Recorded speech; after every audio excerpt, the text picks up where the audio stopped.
Sitting comfortably? Good. Then we will begin.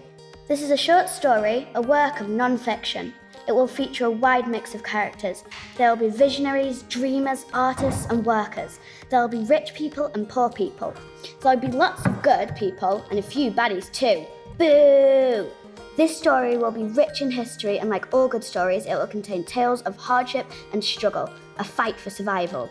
Well, we better not say too much as we don't want to give away the ending. Let's begin.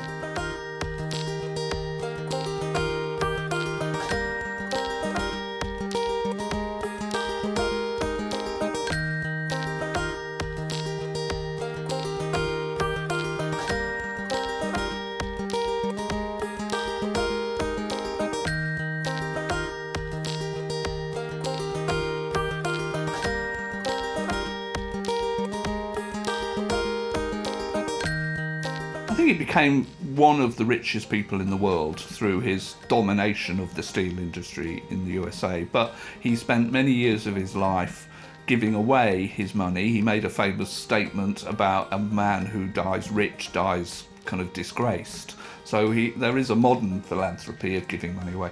But anyway, he endowed free public libraries across the globe, and he also endowed many cultural venues like Carnegie Hall in New York, and basically spent his big mission of giving away his money to enable other people to improve their lives.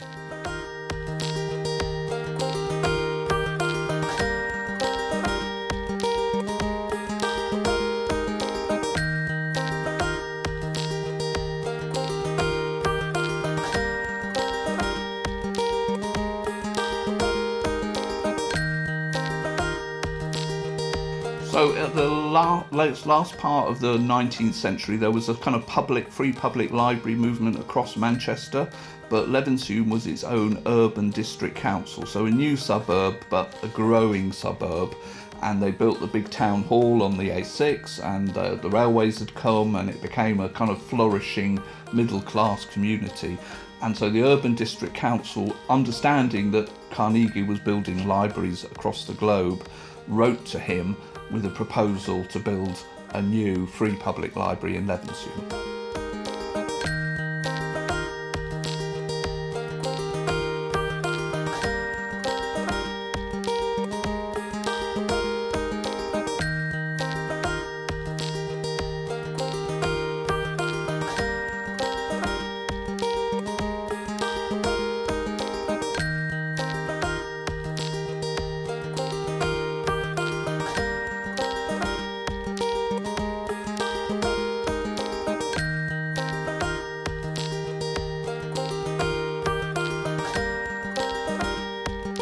They got donated the land by a local businessman who so they had a site which was near a new school that was being built.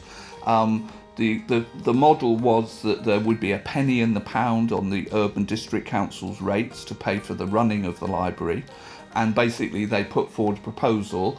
I can't remember exactly, but it was about £3,000 to build the library. They got a well-known architect who was building lots of town buildings in Manchester, and so they then commissioned the architect, they commissioned a builder, and I think it took about 2 years to build the library.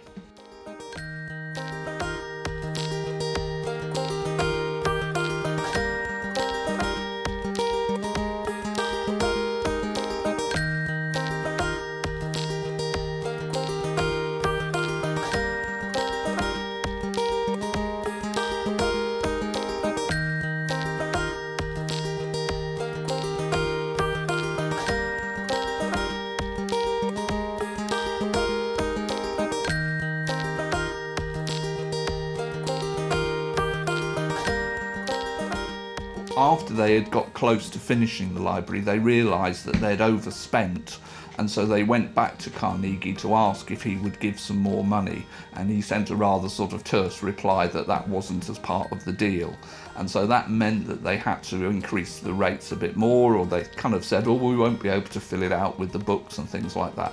Anyway, they did, and they managed to make it work. But also they then invited him to the opening, and they had a big formal dinner in the town hall and a big kind of cutting of the ribbon and things. But he didn't, but his personal assistant sent a rather sort of sniffy note back saying he's very busy and there is of course no opportunity for Carnegie to come, remembering he had opened about 1,000 libraries around the world.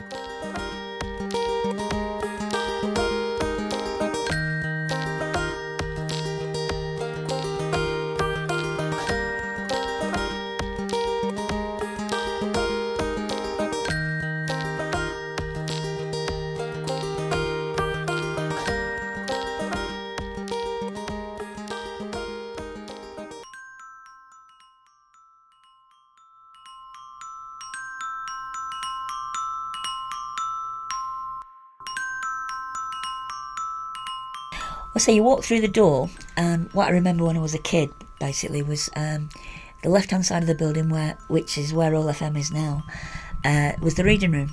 And the reading room, you walk in, and there was all these slanted desks where all the newspapers were laid out, and of course, like the newspapers were like big broadsheets then, and it was particularly quiet because people were like reading and the rest of it. And then next door to that was the junior library, which was full of colour and you know, kids running about and things like that.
There was a little office at the back where the librarians used to work, but then on certain days it was allocated to the welfare rights people.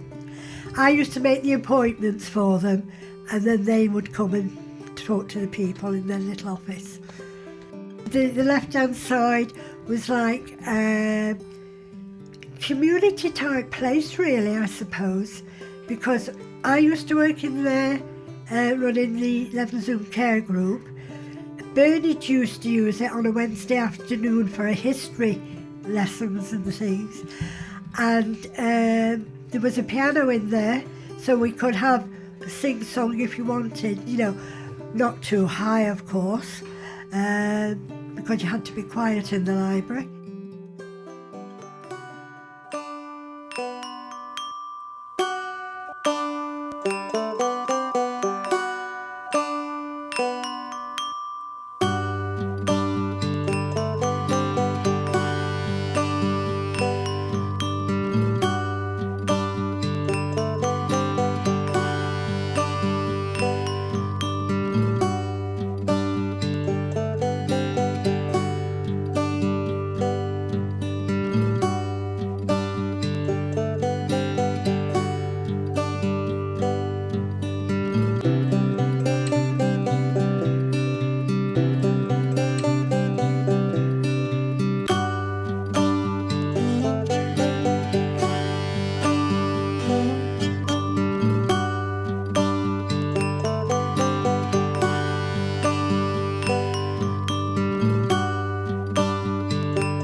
reading has helped to keep my brain going.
Quite a big library. They used to open on a Saturday morning for the children's stories.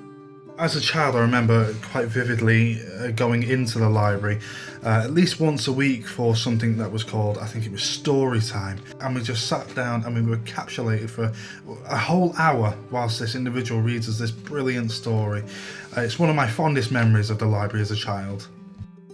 When I started work at East Manchester Libraries, which was about 1981, Levenshulme Library was one of the main ones in the area. And one of the extracurricular activities that we could take part in, the staff could take part in, or we volunteered for, or I volunteered for, was dressing up in costumes to promote children's books. And the children's books that I remember promoting most of all were Fungus the Bogeyman by Raymond Briggs, Spot the Dog, and also The Snowman, which was Raymond Briggs as well. The costumes were tremendous, they really were. Spot the Dog in particular was the huge big head of the dog with a big nose, and all the kids had swarmed round. And I remember in particular these two little boys sort of standing at the back of me, and one said to the other, "There's a girl under there." And his mate said, "How can you tell?" And he said, "Because I've just looked up her trouser leg and she's got tights on."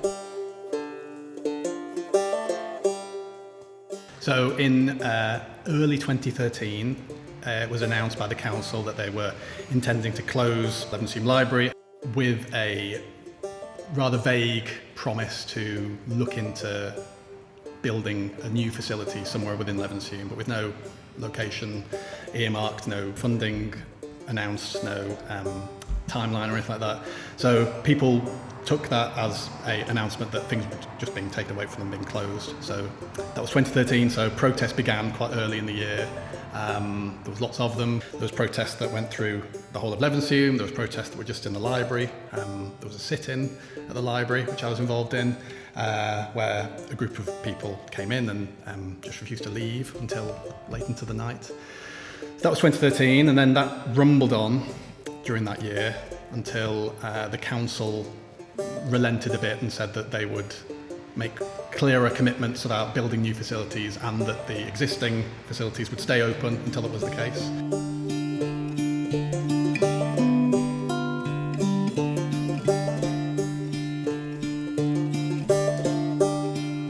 I was involved in the saving the library when I was at Inspire on Stockport Road. It was based as a hub to save the library and the baths.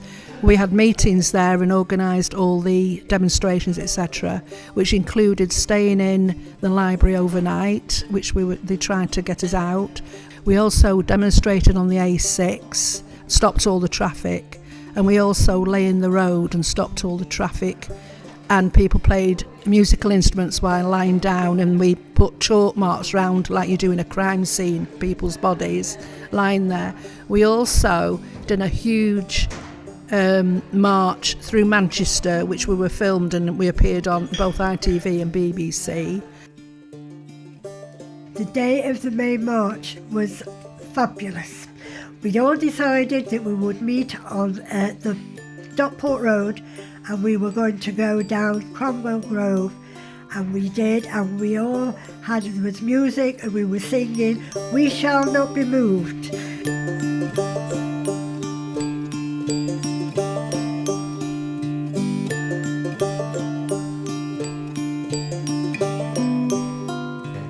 It was a really fantastic experience. So basically I got to know about it through social media, through friends of friends, and particularly that day in the dark where it was a vigil outside. Just everybody stood together. Somebody bought Prosecco. That was particularly good. There were cakes. And meeting new people and getting to know the people we did know already that bit better, because we hadn't been in Levenshulme long at the time. After the protests, the library ran for a number of years, but on increasingly reduced hours, down to half-time, and then the other half-time was taken over by a local school as a sort of external classroom. So for about 3 years, people knew that the new building was coming, but everything was winding down at the old one.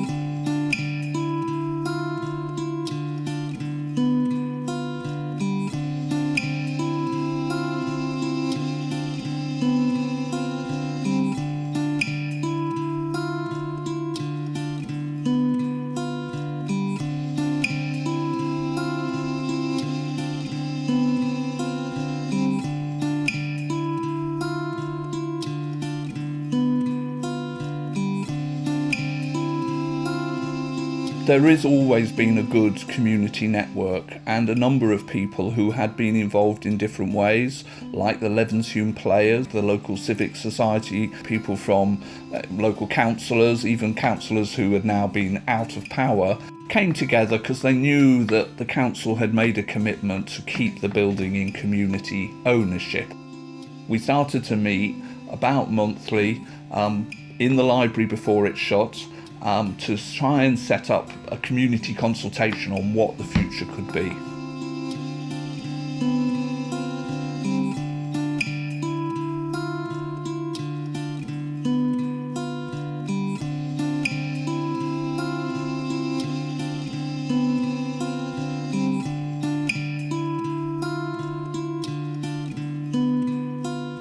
We held some public meetings and we asked people what they thought were the gaps and what this building could become, and lots of ideas came forward, but arts and culture in the broadest sense and be a kind of a cultural hub seemed to come through and seemed to be a viable idea.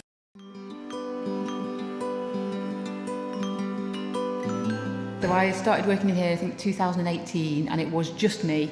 So prior to that, there had been someone working here, I think on a voluntary basis, and trying to kind of do a few bits and bobs. So I came in ostensibly as an admin to do some bookings, but I think in my first week I was unblocking toilets and I was contacting the council about things that were falling off the building, and it very quickly became a much bigger job than I'd anticipated. But that was fine because I like doing lots of different things in my job and I really enjoyed that. So for 2 years it was just me and our team of trustees kind of supporting me and backing me up.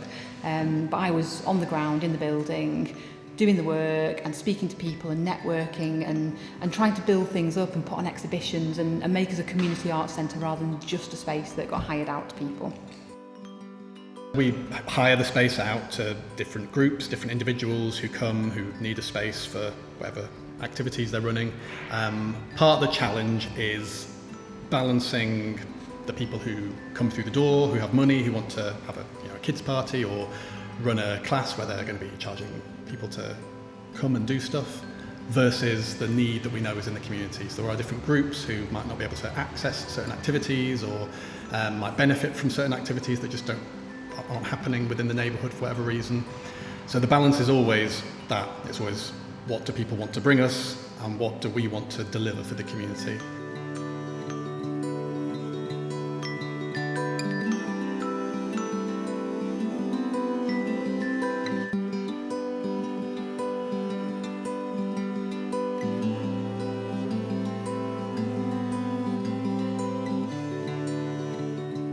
So we really try to bring people together. We're trying to build a community, a sense for people to meet other mums, other parents. It's so hard. It's really, really difficult in those first few months being a new mum, being a new parent, and it's so important to meet other people who are in exactly the same boat, to talk to them, to really find those connections and keep building those connections throughout parenthood, really.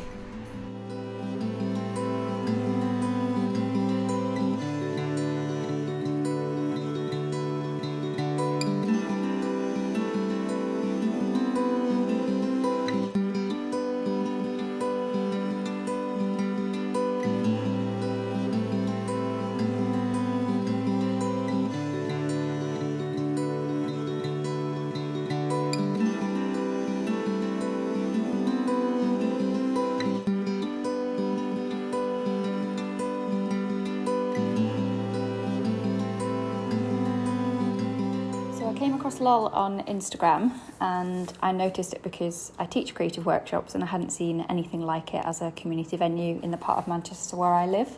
I recently launched my own business running one-to-one creative workshops, and the support that I had from LOL helped me to start on this new path as a freelancer, and it's almost given me a sort of beautiful platform to grow from. I felt so welcomed by them.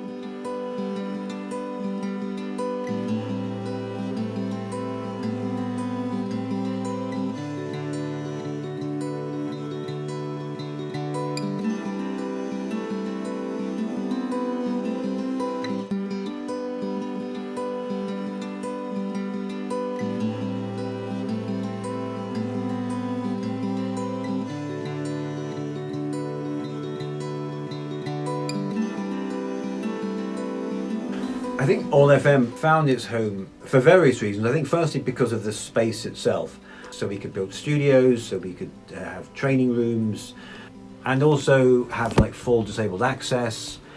So in a physical sense, it's been, a godsend for us. But I think it goes beyond just the physical.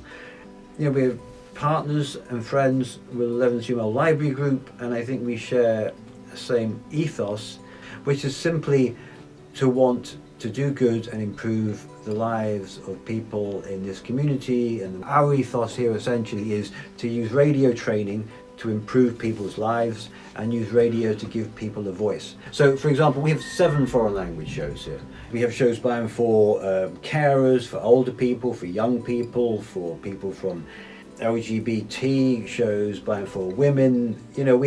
So the idea simply is we try to have a diverse range of shows and a diverse range of volunteers, producers and presenters. There is a certain evolution, isn't there? That the fact this building was once a library that brought people in to improve people's lives.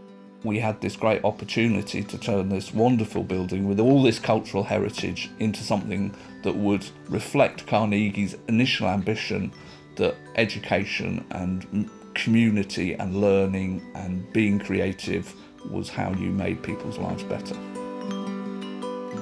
We hope that you have enjoyed the story of Levenshulme Old Library, and we hope that you will help to make sure that this story continues, with plenty of new tales to share and interesting chapters to begin.